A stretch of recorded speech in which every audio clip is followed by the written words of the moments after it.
Perfect. So, as always, thank you all for joining this session. We are into the last session of Module 2. Module 2 is about wireless LAN physical layer. And in this session, we are going to talk about the physical layer headers. We're going to introduce this concept of headers and frame formats, and what are the reasons why we have these headers, and what are the various functions they do, and how do they contribute to the successful transmission of information. So far we have been talking mostly about the communication aspects of wireless communication, basically information flowing from one point to another point.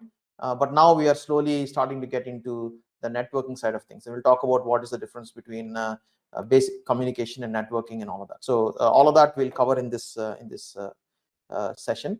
But before we go there, let's just quickly recap what we covered in the last session. The last session, we talked about the very famous MCS table. Anyone who's working in the Wi-Fi industry in any form, you should have or must have heard this term called MCS table, which stands for modulation and coding schemes that are used for Wi-Fi transmission. And normally, the MCS table is nothing but a large table that shows you the different possible combinations of data rates, transmission rates that you could find for the various Wi-Fi standards. And how do you get these data rates? The data rates you can get using a combination of different variables that you have within the physical layer transmission or within digital communications. Obviously, there is modulation. We talked extensively about modulation and how you can go from very low order modulation, BPSK, to QPSK, to 16 QAM, 64 QAM, all the way up to 4096 QAM, to actually get different amounts of information encoded on a symbol, and basically transmitting more and more information.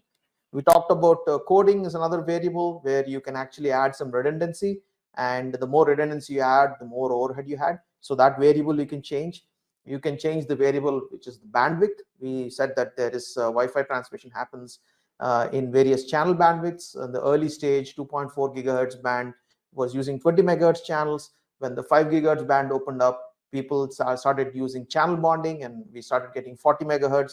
And then we eventually went down to 80 megahertz, 160 megahertz, and 320 megahertz channel bandwidth. And the more bandwidth we have, the more data we can send, and hence the higher the data rates we can achieve. So that's yet another variable.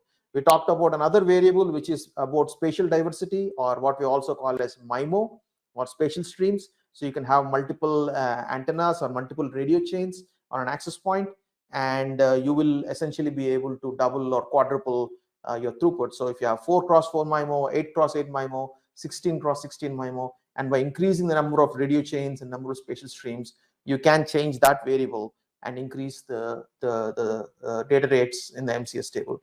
And we can also change the guard interval. We talked about what is a guard interval, which is basically the gap between the bursts of symbols in an OFDM transmission.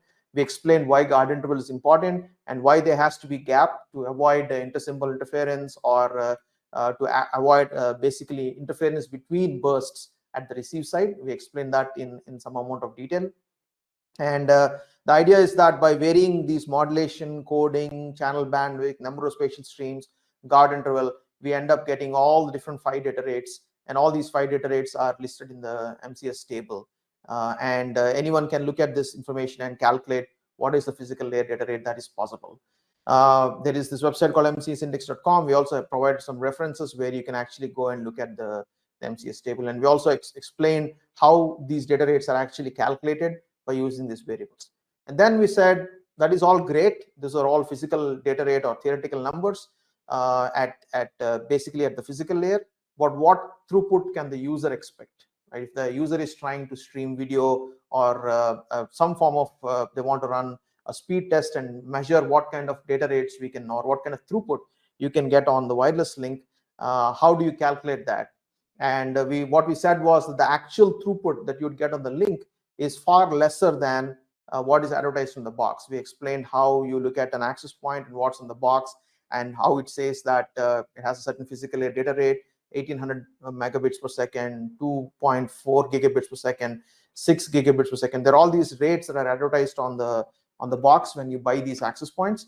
And we explained how that actually translates into real throughput that the user can use. And if you take out all the overheads, different types of overheads that you have, we explain what all those overheads are, and we explain how you can what realistic throughput you can get for each one of those rates that are advertised on this box. And then we also showed you the theoretical throughput calculator, which allows you to actually calculate those throughput numbers from the various variables by entering the various variables like the modulation, coding rate, channel bandwidth, and so on. You can put that in the calculator, and you can it will tell you what is the actual throughput you can achieve. We have posted the links of those calculators also in the course website and also in the WhatsApp group. And then we showed a quick demo of what is realistically you can achieve. If this access point says it can do 1800 megabits per second data rate, when you actually try to connect a particular type of device, what throughput can you expect? And the actual throughut you can get depends a lot upon what this device is capable of. This access point might be capable of doing much higher data rates, but if this device is only capable of doing low data rates, then they have to basically use the least common denominator, and hence the throughput will be restricted to what this device can do, even though this device can do even more, right? And so we showed a demo of how different types of clients, 11G client, 11N client, 11AC client, 11AX client, when they're all connecting to a 11AX access point, how the throughput varies a lot. Even though this AP is capable of doing well over 1 gigabit per second throughput, when you connect a 11B client to it, it can only do about 24 megabits per second, because the 11B client is only about capable of doing about 24, 25 megabits per second. So we explained those in detail and showed that demo and so on. So if anyone missed that session, it's now uploaded on the website, so you can go and watch it at your leisure. Okay, so now coming to today's session, so far everything that we talked about was communications. Now, if anyone felt like all the things we talked about in the last 3 or 4 sessions are quite complex, they are actually quite complex, but at the end of the day, they're only trying to solve a problem. So we talked about modulation rates, coding rates, MIMO, OFDM, guard intervals, channel bandwidth. So we introduced so many terms. We talked about multipath, fading, so many different things we discussed in the last 3 sessions. All of those things we discussed are only trying to solve one problem. The one problem is, this is the transmitter, this is the receiver, and how can I get information across from this transmitter to this receiver? That is the only one problem that they're trying to solve, of course, under various medium conditions. The medium between these two will vary a lot, and that's where most of the problems come, right? And we try to solve the problems. The distance between them grows, the medium changes. We try to solve all those problems, and all the technologies that we discussed around modulation, coding, everything that we discussed is around how we can reliably send information from this point to this point. That's it, right? Nothing more than that. But that's not how the internet operates, and that's not how the user experience operates. Internet is much, much bigger than that. It's not just about this device sending information to this device. It's a network of devices. If you're trying to send information from one part of the world to another part of the world, the information has to travel through several hops, and each hop is again its own small communication medium. So if you look at what is the difference between communication and networking, communication is solving the problem of the one hop from here to here. How do you communicate? But networking is about how do you cross multiple hops from one starting point to an ending point to successfully send information through the internet. And why we're going to talk about networking? Because most of what we're going to cover moving forward is about networking, and networking is about protocols. It's about overhead. It's about headers. So we're going to introduce all these concepts, because so far we have been living in sine waves and zeros and ones and bits and bytes. But now we are going to go into this world of packets. We're going into this world of queuing. We're going to go into this world of management information, control information, data plane, and so many other things. And we're going to explain all those things as we go in the coming sessions. So let's start with, for those of you who are generally new to networking, I know there are some students who are joining this session, so I thought I'll just start with a very simple example. So in my opinion, a lot of the networking, internet and networking concepts have been modeled around how we actually physically carry physical boxes or packages, or the postal system or the mail system, how that has created a network to successfully transfer boxes or packages or letters from one part of the world to the other part of the world. And they created these protocols and systems. And a large part of what we do in the internet is modeled around that system, because that's practically a working solution. So if you take an example of a house in one part of the world, let's say there's one house that wants to send us a package or a box, a FedEx box that has something in it, some payload in it, to the other part of the world, to the other corner of the world. So normally what happens is there is going to be a mailman who picks up the box from your house, and then he puts it in a truck, and then the same mailman would go to multiple houses in your neighborhood. It's not just one house. They would go to all the houses in your neighborhood, and they'll collect all the boxes, and then they'll put them in the truck, right? And then there'll be multiple trucks like this, and all these trucks from the various parts of the city would all now go to some form of collection facility, right? Which is a little bit more centralized. So there'll be one collection facility for, let's say, an entire city or a state, right? And all these trucks would go take these packages to the collection facility, and then from the collection facility, then the package is now, or all these packages are now transported over some form of a physical medium. It could be over via air or via sea, or different ways. These packages are transmitted to the other part of the world, where there is yet another collection facility that is basically collecting packages coming. And keep in mind that this collection facility is also collecting packages from other locations similar to these things. There could be other flights coming, other ships coming from other locations, but this collection facility is collecting all these packages that are coming to it. And then this reverse process will work. They will put these, sort these boxes, that the packages that are coming into what needs to go to various cities or various counties, and then they will put them on the respective trucks. And then from the trucks, then the mailman would actually go and drive the truck, and then he would give the packages to the respective houses, right? So there's an entire process, entire network that is being created, and in each step in the network, you see that there is a different there is a protocol for each hop. So for example, the person picking up the box from the house, there is a communication channel. There's one hop. The person driving the truck from here to the collection facility, that's one hop. So there is a communication protocol. From this collection facility to this other collection facility, let's say you're transmitting those, you're transporting those boxes via air. So there is a communication happening between here and here. So let's say you loaded an airplane with full of boxes, and now you want to transport it. So that airplane has to take care of many things. It has to take care of things like what is its flight path, what is the weather like, where it's going to what altitude it needs to fly at, what are the weather patterns, and how it needs to avoid a certain type of weather patterns, when the airplane needs to go into autopilot, how it's going to take off, and how it's going to land, when it's going to land. All of those things are part of the things that this guy has to worry about only for this hop. Just like we talked about all the communication, like modulation, coding, so many things, and that is all related to how you get information from here to here. But then if you look at a larger scope, then you need to do the same process for each hop, and the process could vary based on the communication medium that you're using. If you're using a wireless medium, there are certain things that we need to understand. If you're using a cable, then you need to understand certain things. If you're using a fiber optic cable, then you need to understand certain things. So those things will change, but then the whole process of networking needs to happen on top of it for you to successfully deliver packages. So in other words, this is the communication part, which is where you're taking each hop and figuring out how transmitter can send to the receiver. And this is the entire networking part. So where you have to handle multiple transmitters and multiple receivers. So when information needs to be transferred from one point to the next point, you can think about it as wireless communications. If you're doing it wirelessly, we're going to call it wireless communications. And we also use terms like digital communications and so on.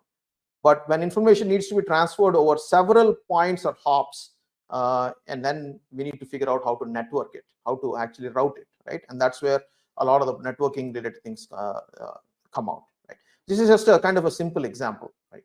So now you apply that to the same example to how the internet works. That's exactly how the internet works.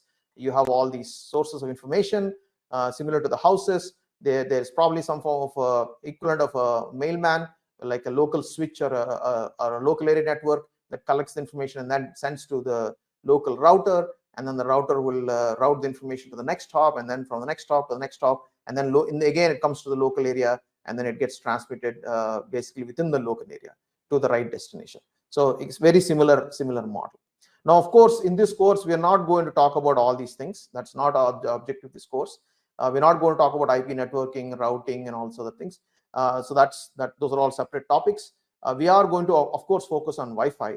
But the reason why I'm covering this is to explain the concept of things like packets, headers, and all these things and layers are all needed for successful communication when you have multiple hops that you have to deal with.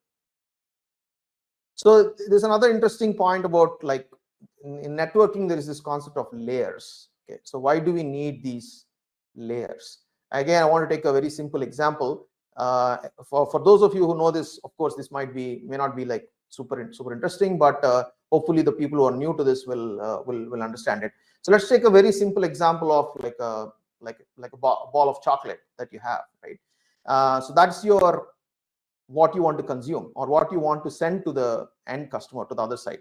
So remember that anything that we are making here, that we want to actually send it to someone else, right? So that's what networking is about. Networking is taking information and sending it from one place to other place. And whenever you send something from one place to other place, you have to add layers of overhead, right?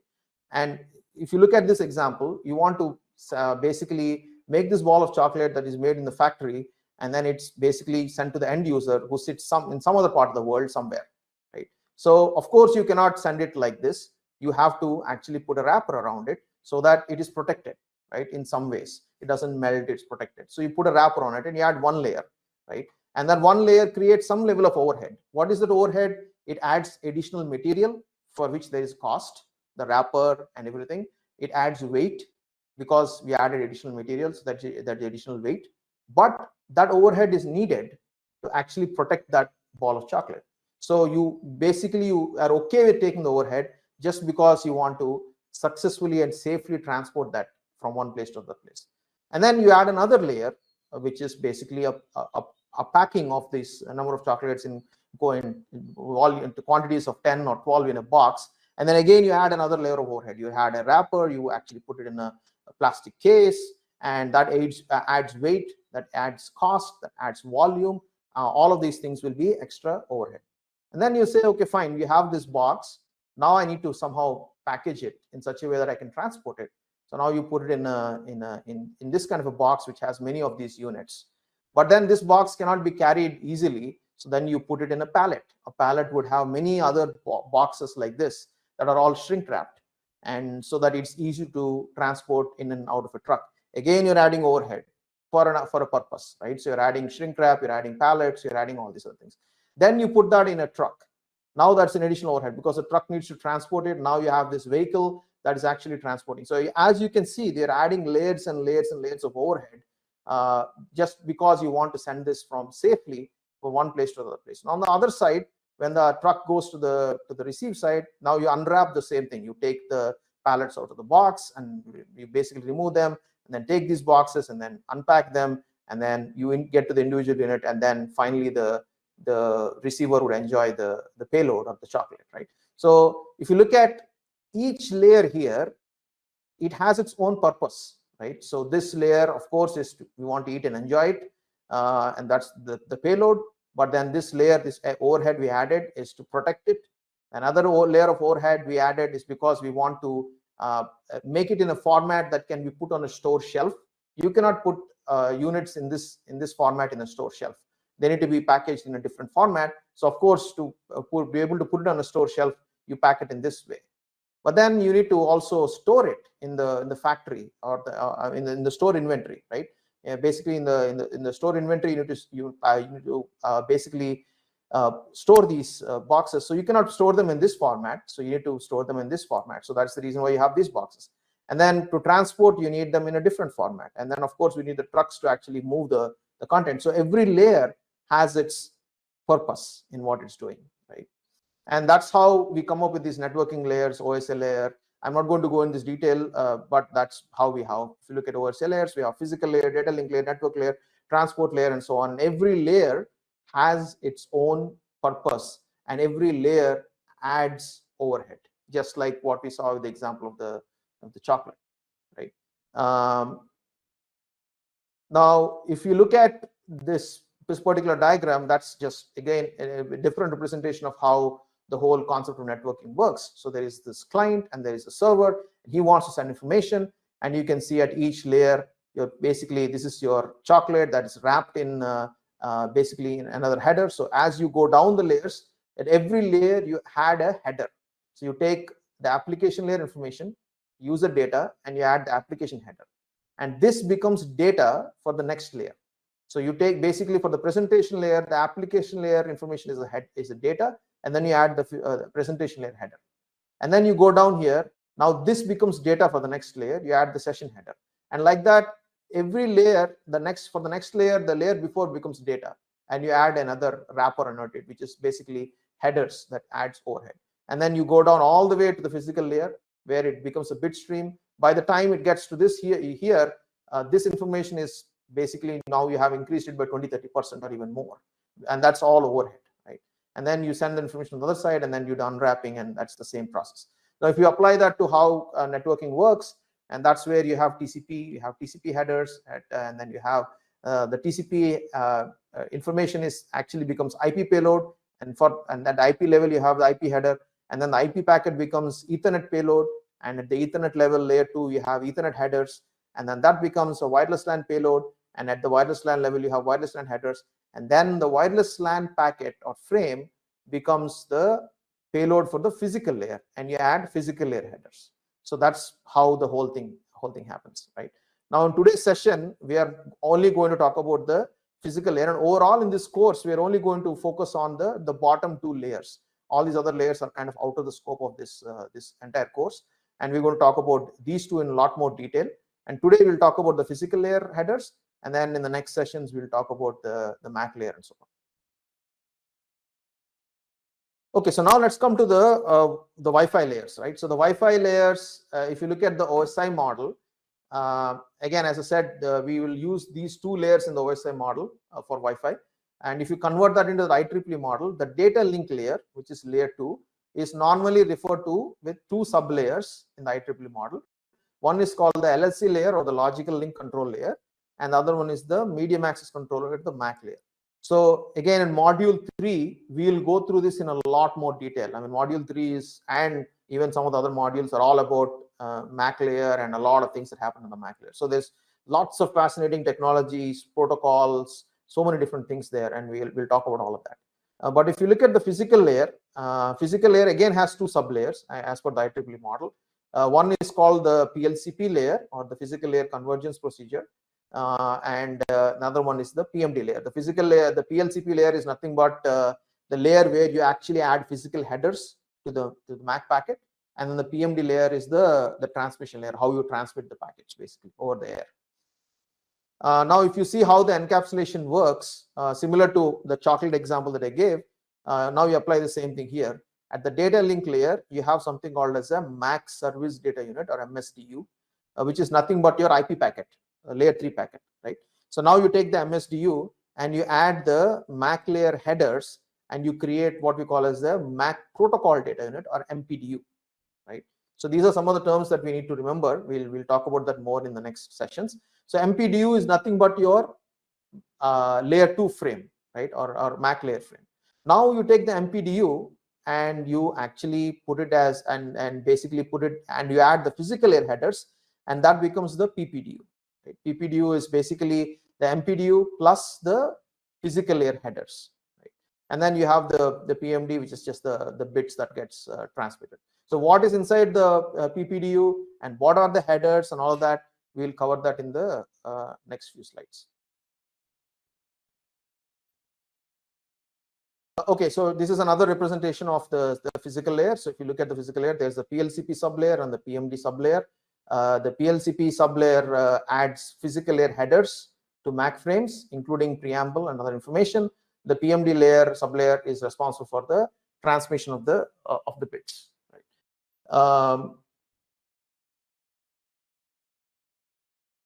Right. So if you look at the PLCP protocol data unit or PPDU frame format, really what it's doing is it has two parts to the header. Right. So there is the preamble, and then there is the PLCP header.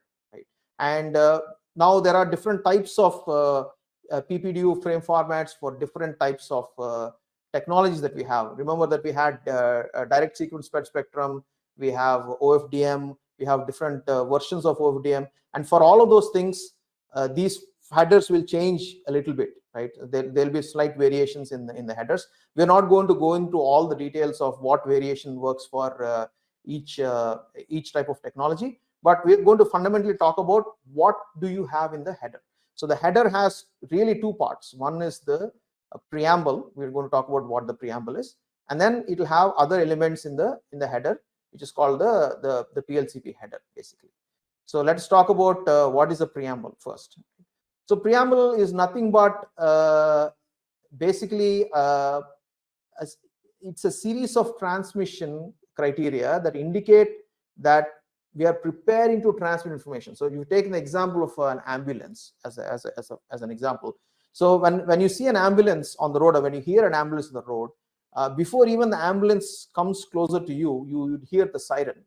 So the siren is an indication, it's a very known sound that we all recognize, that indicates to us that there is an ambulance that is coming, right? So now what we do is, as soon as we hear the siren, which is, we all understand what the siren is, we all know what the siren is.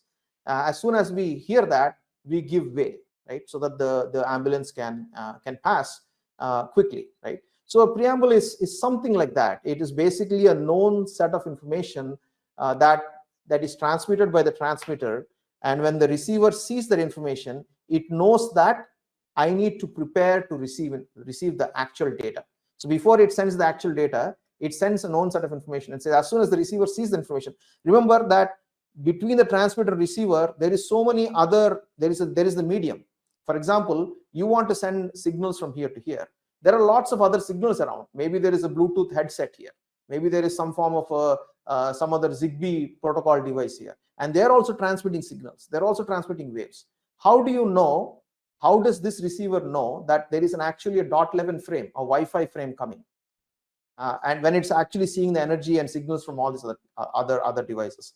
So that's how you know from the preamble. When this access point is about to send a frame to this device, it first sends a preamble, and when the receiver sees that, it says, yeah, that is a .11 frame that is coming. It may belong to me, it may be coming to me, or it may be coming to someone else. I don't know yet, but at least I know it is a Wi-Fi frame, and I need to listen to it, right? And that's what the preamble does basically in helping the receiver basically understand what the transmitter is sending, and understand and recognize that it is actually a .11 frame. So in the preamble, there are again multiple subparts of it. There is something called as a training sequence, and inside the training sequence, there's something called as a short training sequence and a long training sequence. A short training sequence and long training sequence are again a series of bits, known set of information that the receiver can use to actually synchronize with the transmitter. And the training sequence will help in various things, right? So first, it will help in detection of a frame. That means that it helps the receiver look at a known sequence and say, yes, now what I'm going to get is a .11 or a Wi-Fi frame. So it helps in frame detection. It also helps in assessing the channel conditions. It also helps in something called as an automatic gain control. And it also helps in assessing the channel condition. For example, if the known set of bits going from here to here is 1011, that's a known sequence, right?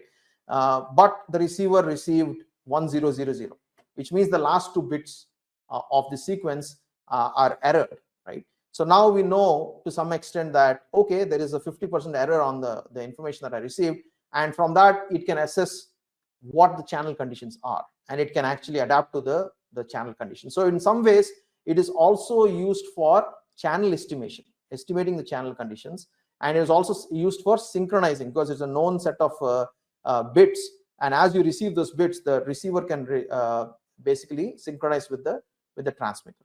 So it is used for a number of things like frame detection, automatic gain control. It is used for synchronization.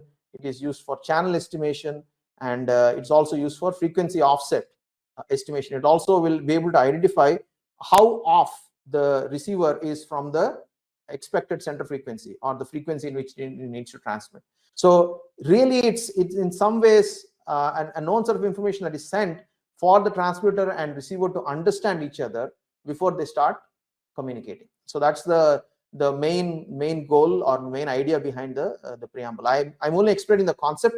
Of course, there are a lot more details and a lot more math behind it, but I'm only trying to really cover the concept here.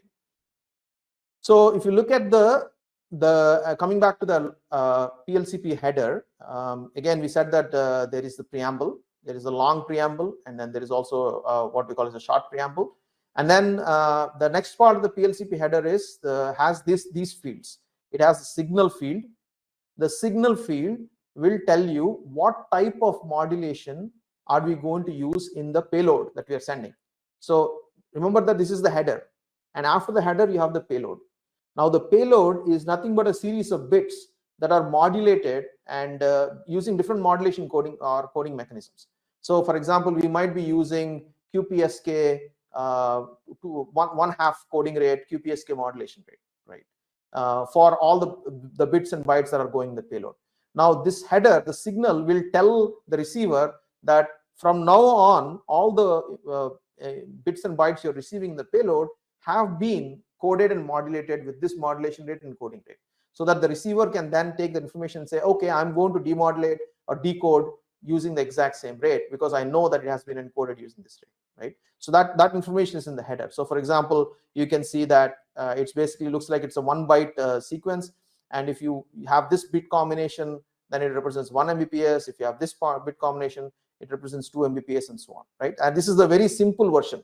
Of course, as the new standards are there, it's a lot more complicated than this, but just for explaining this, I'm showing it in simple terms, right?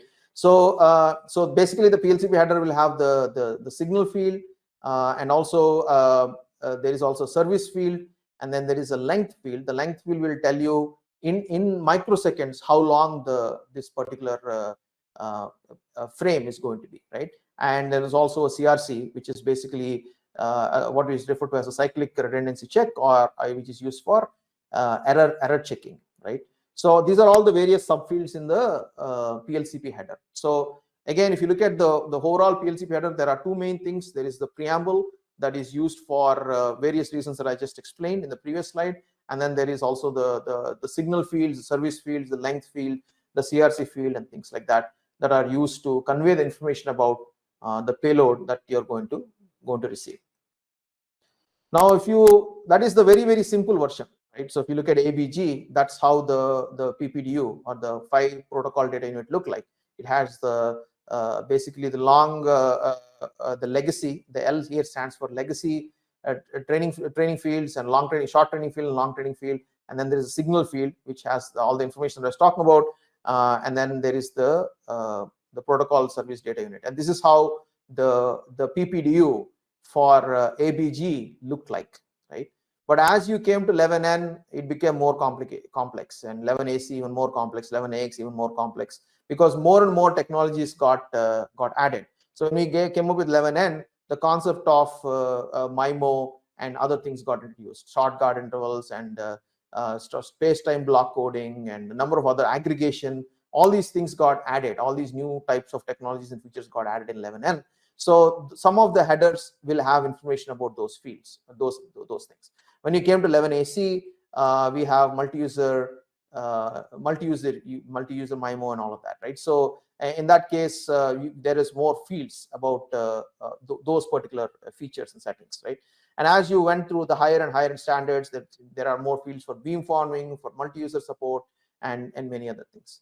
But as you can see, with every new standard, the legacy headers will still stay, right? You can see that the legacy STF and the legacy LTF is there in the ABG, but when you went to 11N, the legacy ones are still there and the HT ones are added. When you went to VHT or 11AC, the legacy ones are still there and then VHT got added. and then that's how it goes. So why do we need the legacy ones there all the time?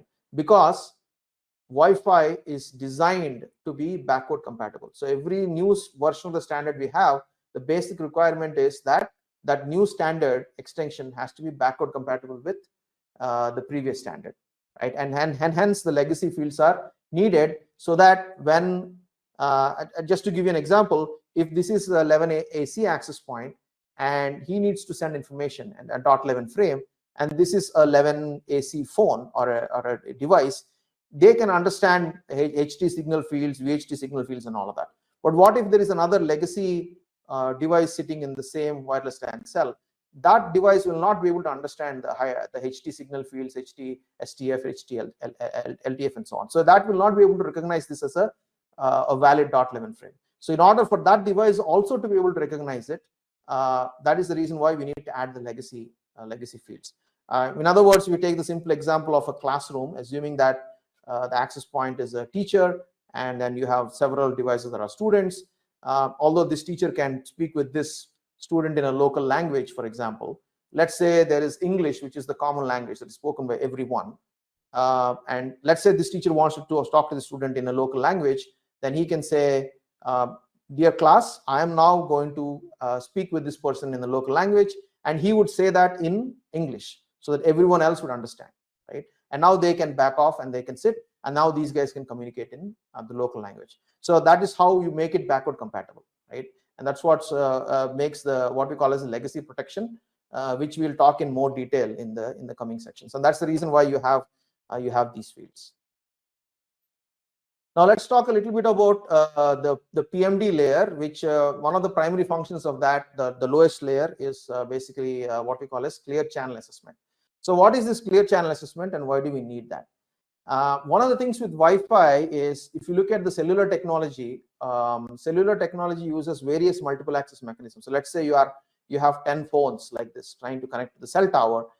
If you're using time division multiple access, then the cell tower will allocate one time slot for each one of these devices, and you're allocated a specific periodic time slot, and you would use the time slot to communicate. And so you know that that time slot belongs to you, and no one else will come into the time slot. So you don't have to contend with anyone else. That time slot belongs to you.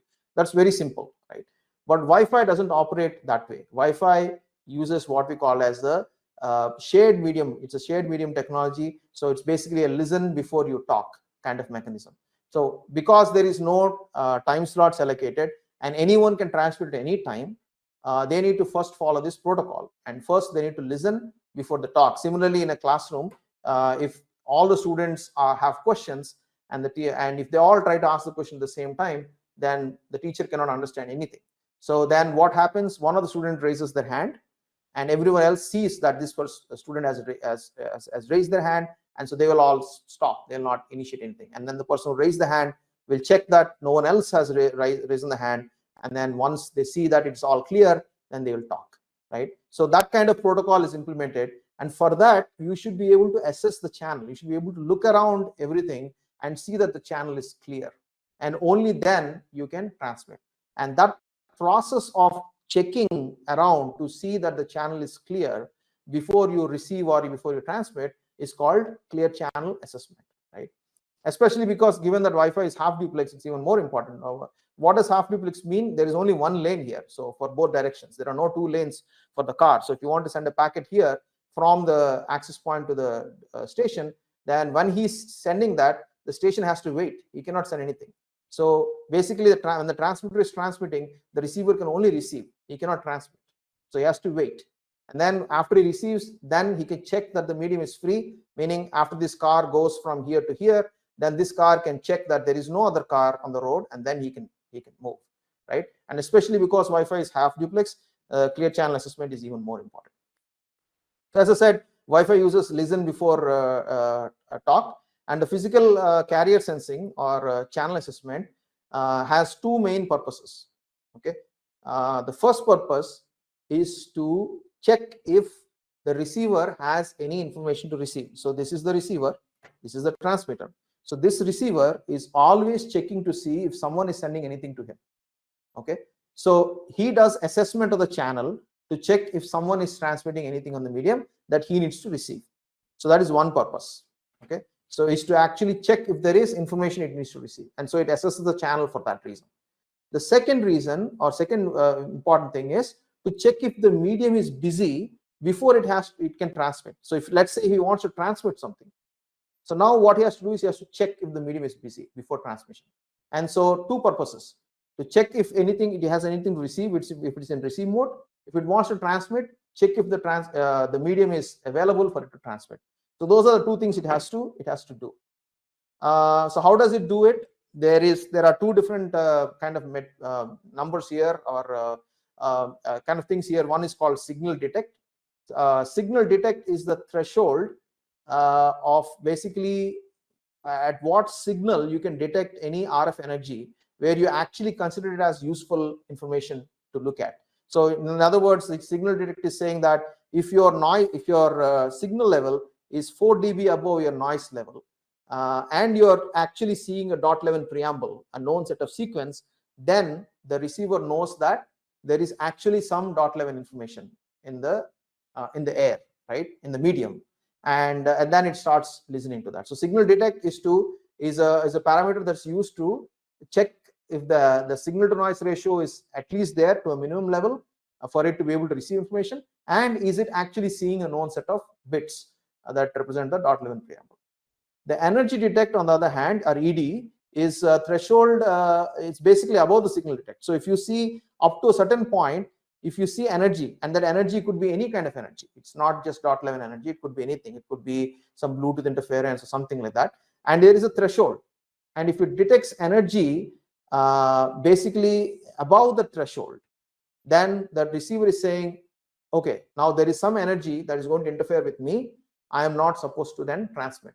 So that is the threshold at which the device says, I cannot transmit because there is someone else already transmitting, right? So the ED is used to check when to back off, and the SD is used to check when to actually receive information, right? So those are the kind of the two thresholds that are used as a part of the clear channel assessment, and this is part of the PMD layer, which actually does the CCA. Basically, we'll talk more about the CCA in when we talk about the MAC layer and so on, right? So that is a kind of overall the idea of the physical layer. Again, just to summarize, the physical layer covers the physical layer headers. We talked about the physical layer header, and the physical layer header has two main components: the preamble and also other fields that represent what type of data rates are being used. We talked about the PMD layer, the clear channel assessment. We talked about networking in general, how packets get transmitted, and why we have layers, and why we have overhead and all of that, right? Of course, this can be a lot more detail because there is so much more complexity around the PLCP headers for the various standards. I did not really want to cover all of that because it gets quite technical and sometimes can get very confusing. So I put some references here for someone who wants to go through this in a bit more detail, and if you have any questions, you can certainly look into this. So that is mostly about the physical layer concepts, and in the next session, from next session onwards, we are going to jump into other things. So basically, in this module, we covered the frequency allocation, modulation, coding basics, MIMO basics. We talked about MCS table, 5 data rates, and 5 headers and key functions. These are the things we covered in this module. And the next module, we'll jump into the MAC layer. The MAC layer has so many interesting things that we see on a day-to-day basis in the Wi-Fi world. When clients connect to an access point, what is beaconing? How does scanning work? What is a basic service set?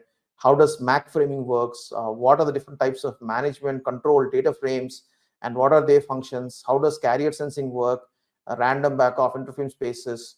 We're going to talk about how basic client connectivity works, how data transfer happens, how rate adaptation happens, how aggregation happens. There are so many different kinds of things that we're going to cover in the next module that is going to start next week, I believe. And next, so basically next Tuesday, I think, is a holiday in India, so we'll most likely have a session on Wednesday. That's yet to be decided.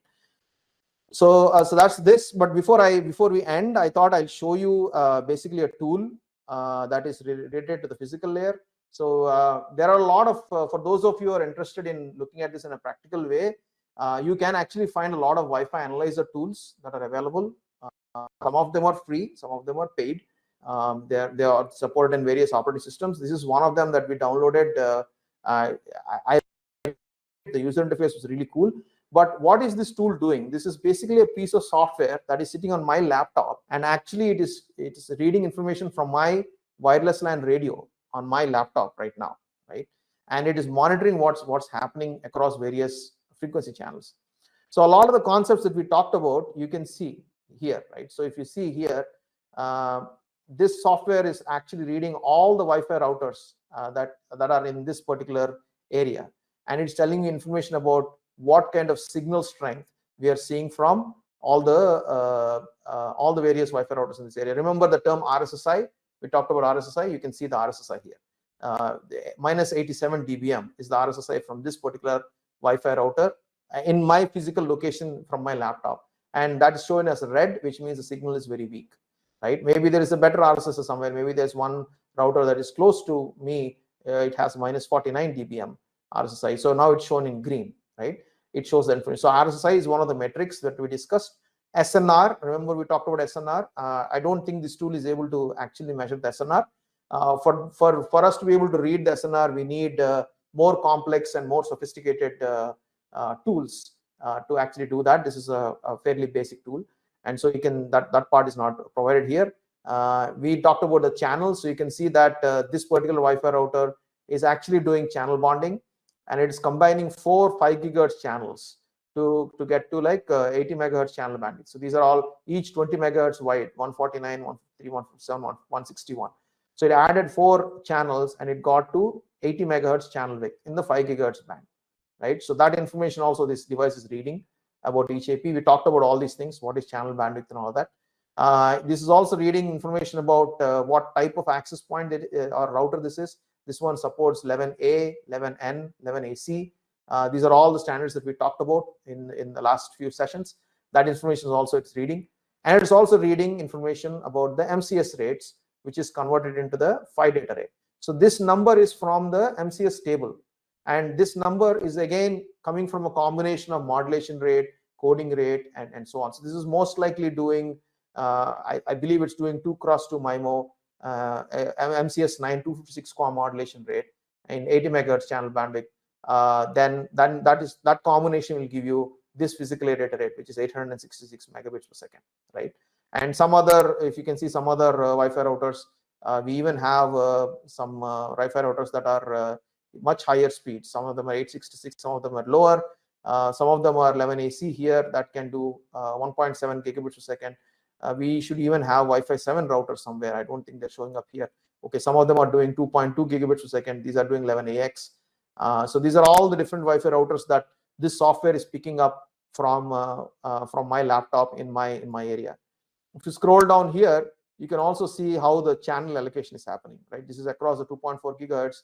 You can see most of the access points that are operating in the 2.4 gigahertz band are some of them are channel 6 range. Some of them are interesting on channel 3, and you can see the RSSI of each one of these Wi-Fi routers that you see. Similarly, in the 5 gigahertz band, you can see that there are some access points in this area, 149 to 161, 80 megahertz channel bandwidth at around minus 60 dBm RSSI. So this particular software will tell you all those details. If you have 6 gigahertz APs, of course, in India, 6 gigahertz is not legal. It's not allowed. So of course, you don't see any 6 gigahertz access points here. But if you have a 6 gigahertz access point, then those bands will also show up here. This software also has more details about basically signal strength and all the other details. You can actually even look at the packet captures. For example, these are all the beacon, these are all the individual access points. You can actually go and read information here also and look at a packet decode. There is something called as a radio tap header. And if you click on the radio tap header, you'll be able to actually go read the signal strengths and lots of other information about the frames and so on. You can do this from Wireshark also. If you go to Wireshark and get a packet capture, let's say you look at a packet capture of a particular frame, you can actually look at what we call as a radio tap header, which shows you information about the physical layer, right?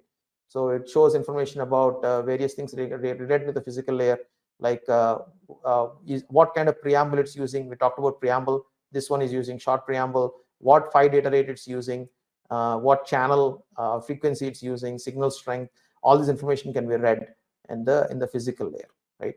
So I just wanted to show this kind of software. There are interesting tools like this that you can use to understand basically all the access points around you and what they're doing by actually analyzing these tools. So that is it for this particular session. I think we ended it a little bit early, which is great, and happy to answer any questions if you have them.